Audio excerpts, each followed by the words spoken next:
વૈશ્વિક સંકટ વચ્ચે રસોઈ ગેસની અછતનો લાભ ઉઠાવી રહેલા કાળાબજારીઓ સામે સુરત જિલ્લા એલસીબીએ કાર્યવાહી હાથ ધરી છે. કામરેજ તાલુકાના પરબ ગામે આવેલી ઓમ ઇન્ડસ્ટ્રીયલ એસ્ટેટમાં ગેરકાયદેસર ગેસ વેચાણની બાતમીના આધારે પોલીસે દરોડો પાડી 229 ભરેલા અને 153 ખાલી ગેસ સિલિન્ડર, વાહનો અને રોકડ મળીને કુલ રૂપિયા 34,18,622 નો મુદ્દામાલ જપ્ત કર્યો છે.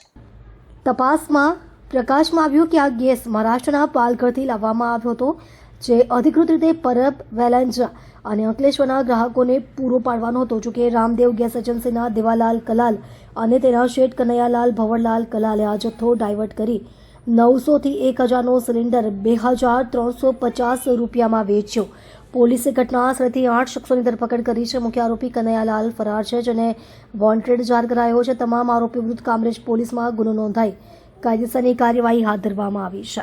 સુરત ગ્રામ્ય જિલ્લામાં રાંધણ ગેસના બાટલાઓનો ગેરકાયદેસર રીતે કાળાબજારી કરતા સંગ્રહખોરો અને વેચાણ કરતા ઈસમોને પકડવા માટે સુરત ગ્રામ્ય એલસીબીની ટીમ પેટ્રોલિંગમાં હતી. તે દરમિયાન તેમને બાતમી મળેલ કે કામરેજના પરબ હોમ ઇન્ડસ્ટ્રીયલ વિસ્તારમાં દેવા મારવાડી નામનો વ્યક્તિ રોડ ઉપર વાહનો પોતાના આઈસર ટેમ્પોમાંથી બીજા વાહનોમાં રાંધણ ગેસના બાટલા અનલોડિંગ કરી રહેલ છે. જે બાતમીના આધારે એલસીબીની ટીમ સદર જગ્યાએ પહોંચતા 8 આરોપીઓ તેમજ એક વોન્ટેડ આરોપી અને 229 બાટલા ભરેલા અને 153 ખાલી બાટલા મળી આવેલ, જે ગેરકાયદેસર રીતે સંગ્રહખોરી કરી અને વેચાણ કરતા હતા. જે બાબતેની કામરેજ પોલીસ સ્ટેશનમાં વિગતવારની ફરિયાદ આપેલ છે, જેની તપાસ હાલ ચાલુ છે.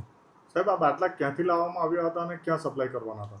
આ બાટલા ગો ગેસ એજન્સી છે. ગો ગેસ એક બ્રાન્ડ છે ગેસની.